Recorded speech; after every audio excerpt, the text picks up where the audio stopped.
அஸ்ஸலாமு அலைக்கும் வரஹ்மத்துல்லாஹி தஆலா வபரகாத்துஹு. அன் இப்னு உமர் ரலியல்லாஹு தஆலா அன்ஹுமா அன்ன ரசூலல்லாஹி ஸல்லல்லாஹு அலைஹி வஸல்லம் قال ஸலாத்துல் ஜமாஅத்தி அஃதலு மின் ஸலாத்தில் ஃபர்த் பி27 தரஜா முத்தஃபக்குன் அலைஹ். நபி ஸல்லல்லாஹு அலைஹி வஸல்லம் அவர்கள் நவின்றதாக ஹஜ்ரத் இப்னு உமர் ரலியல்லாஹு அன்ஹுமா அவர்கள் அறிவிப்பு செய்கிறார்கள். ஜமாத்தோடு தொழுவது தனியாக தொழுவதை விட 27 மடங்கு மிகச் சிறப்பானதாக இருக்கிறது.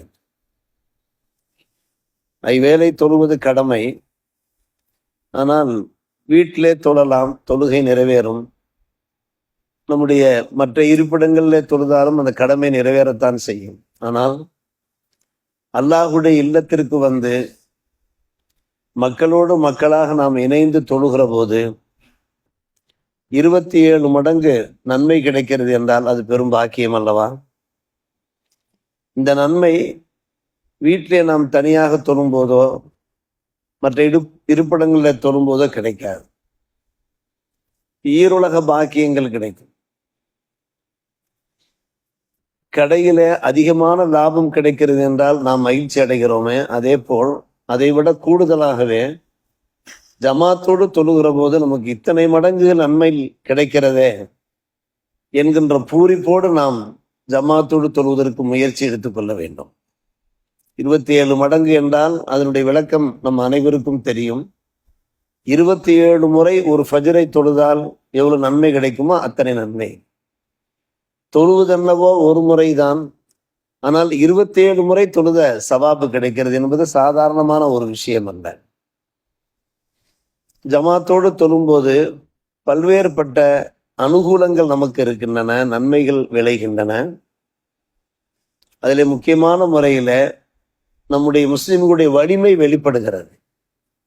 இத்தனை இஸ்லாமியர்கள் இருக்கிறார்கள், இணைந்து தொழுகிறார்கள் என்கின்ற இஸ்லாமியருடைய வலிமை வெளிப்படுகிறது. அதன் அடிப்படையில் தான் வெளியூர்களிலே சில சிட்டிகளிலே பார்க்கிறோம், ஒவ்வொரு வேளை தொழுகையும் ஜும்மா தொழுகை போன்று காட்சி அளிக்கும்.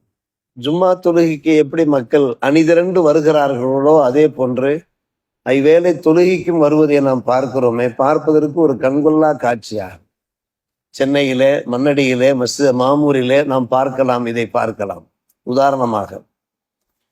அப்படியானால் பல்வேறுபட்ட நன்மையில் பல நல்ல விஷயங்களை நாம் பரிமாறிக்கொள்ள முடிகிறது. நம்முடைய நட்பை வலுப்படுத்திக் கொள்ள முடிகிறது. நம்முடைய அந்த உறவின் முறையை பேண முடிகிறது. சொந்த பந்தங்கள் வருவார்கள், ஒருவருக்கொருவர் சலாம் சொல்லிக் கொள்ள முடிகிறது. நம் மனங்களில் ஏதாவது கள்ளங்கள் கசடுகள் இருக்குமானால் அதையெல்லாம் நாம் பரிசுத்தப்படுத்திக் கொள்ள முடிகிறது. இப்படிப்பட்ட பல்வேறுபட்ட நன்மைகள் ஜமாத்தோடு தொழுவதிலே கிடைக்கிறது. இதன் அடிப்படையில் தான் பெருமானார் ரசூலே கரீம் ஸல்லல்லாஹு அலைஹி வஸல்லம் சொன்னார்கள், 27 மடங்கு நன்மை இருப்பதாக சொன்னார்கள். ஒரு ஹதீஸிலே விரிவாகவே வருகிறது, ஒரு மனிதர் ஜமாத்தோடு தொழுவதற்காக வேண்டி வீட்டிலேயே கூட ஒலு செய்துவிட்டு பள்ளிவாசலுக்கு புறப்பட்டு வந்தார் என்றால் அவர் எடுத்து வைக்கின்ற ஒவ்வொரு எட்டுக்கும் ஹத்வா லம் யஹ்து ஹத்வத்தன் இல்லா ருஃபியத் லஹு பிஹா தரஜா, ஒவ்வொரு எட்டுக்கும் அல்லாஹ் ஒரு அந்தஸ்தை உயர்த்துகிறான், ஒரு பாவத்தை அழித்து விடுகிறான். அந்தஸ்துகள் உயரும். ஏதோ ஒரு வகையிலே நமக்கே தெரியாது, நம்முடைய தரஜாக்களை அல்லாஹ் உயர்த்தியவாறு இருப்பான்.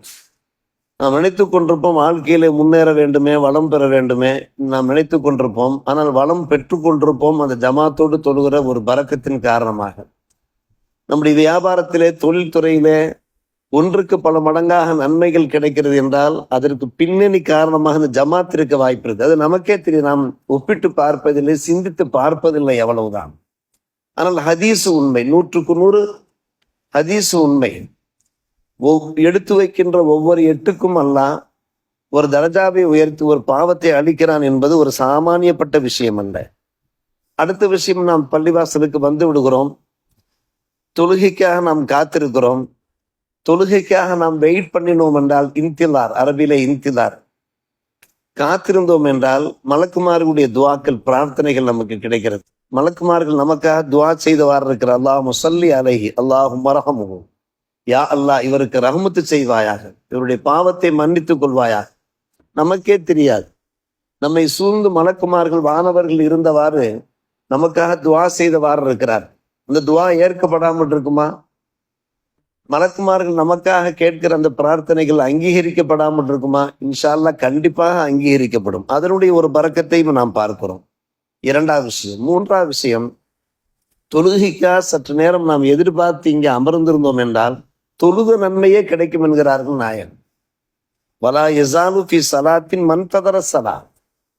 ஒரு அடியான் தொழுகை எதிர்பார்த்து பள்ளிவாசல் உள்ளே வந்து சில நிமிடங்கள் வெயிட் பண்ணினால் தொழுது கொண்டிருந்தால் என்ன சவாப் இருக்கிறதோ அந்த சவாப் கிடைக்கும் என்று. இப்பட்ட பாக்கியங்கள் பள்ளிவாசல் வைத்துத்தான் கிடைக்கும். வீட்டிலே நம்மால் முடியவில்லை, நாம் பலகீனமாக இருக்கிறோம், நடந்து வருவது நமக்கு சிரமமாக இருக்கிறது, அப்போது வீட்டிலே கூட நாம் ஜமாத்தோடு தொழுது கொள்ளலாம். வீட்டிலே ஜமாத் தொழுவதற்கு தக்க காரணங்கள் இருக்க வேண்டும். நம்முடைய மனைவி மக்களை வைத்து நாமே ஜமாத் செய்யலாம். நம்மால் வீட்டில இருந்து தொழுகை நடத்த முடியும் என்றால் பள்ளிவாசல் ஜமாத்துக்கு ஈடு இணை இருக்க முடியாது.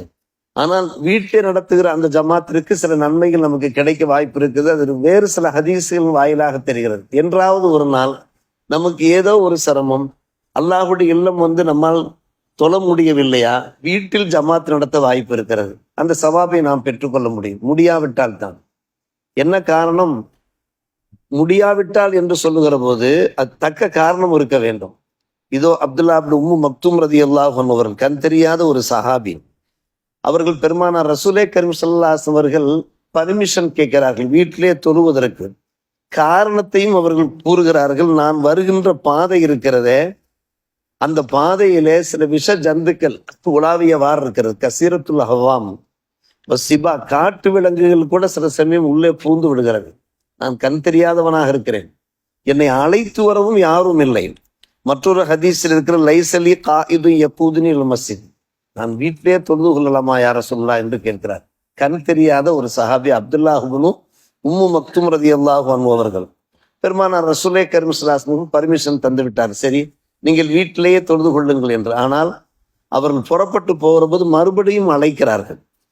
அழைத்து சொல்கிறார்கள், நீங்கள் இருக்கிற அந்த இருப்பிடத்திலே, வசிப்பிடத்திலே, உங்களுடைய இல்லத்திலே பாங்கு சப்தம் கேட்கிறது. அப்போது மைக் ஒளிபெருக்கி எல்லாம் கிடையாது. பெரிய மினாரா இருக்கும், உயரமான ஒரு கம்பம் இருக்கும், அதில் நின்றவாறு நல்ல குரல் கொடுத்து அதில் பிலால் ரலியல்லாஹு அவர்கள், இதே அப்துல்லா இப்னு உம்மு மக்தூம் ரலியல்லாஹு அவர்கள் கூட ஒரு முஅத்தினாக தேர்ந்தெடுக்கிறார். பாங்கு சத்தம் கேட்கிறதா? பாங்கு சத்தம் கேட்கிற அளவுக்கு உம்முடைய வீடு இருக்கிறது என்றால் நீ பள்ளிவாசலுக்கு வந்துவிடு என்று சொன்னார். கண் தெரியாத ஒரு சஹாபி, அவர் காரணம் கூறுகிறார், என்னை அழைத்து வர ஒரு காயிது கிடையாது. அதே போன்று நான் வருகின்ற பாதையில காட்டு விலங்குகள், விஷ ஜந்துக்கள் எல்லாம்.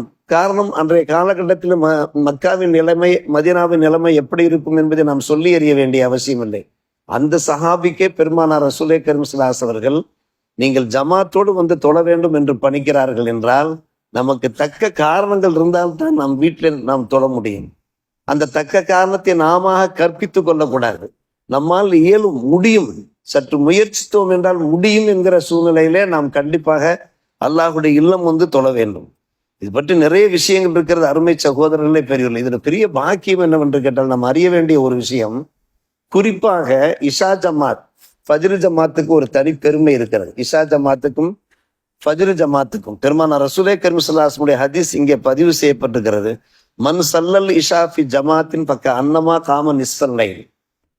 இஷா தொழுகையை ஒருவர் ஜமாத்தோடு நிறைவேற்றினார் என்றால் இரவிலே பாதி இரவு தொழுது நன்மை கிடைக்கிறது. நாம் 10-10:30 மணிக்கு உறங்கி விடுகிறோமே, அந்த பாதி இரவு நின்று தொழுதோம் என்றால், நாம் உறங்கி விடுகிறோம், உறங்கினாலும் கூட நின்று தொழுதோம் என்றால் என்ன நன்மை கிடைக்கிறதோ அந்த நன்மை கிடைக்கும். எப்போது? இஷாவை ஜமாத்தோடு தொழும்போது தான். இது இஷா. அடுத்து பெருமானார் ஸல்லல்லாஹு அலைஹி வஸல்லம் அவர்கள் பேசுகிறார், வமன் சல்ல சுபா ஃபி ஜமாத்தின் பக்க அன்னமா சல்ல லைலக்குல்லா. சுபுகு தொழுகையும் ஒருவர் ஜமாத்தோடு தொழுது விட்டார் என்றால் இரவு பூராவும் தொழுது நன்மை பெற்றவராக ஆகிறார் என்கிற ஹதீஸ் முஸ்லிம் ஷரீஃபிலே பதிவாய், நீண்ட ஹதீஸ். இது எவ்வளவு பெரிய நன்மை! நாம் நன்மைகளை அள்ளி பெறுவதற்கு, வாரி பெறுவதற்கு நம்முடைய மார்க்கம் எவ்வளவு தூரம் நமக்கு ஆலோசனைகள், வழிகாட்டுதல்கள் வழங்குகிறது பார்த்தீர்களா?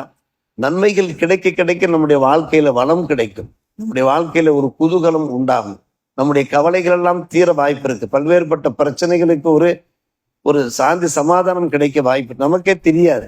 இதெல்லாம் நம்ம சாதாரணமாக எடுத்துக்கொள்ள முடியாது.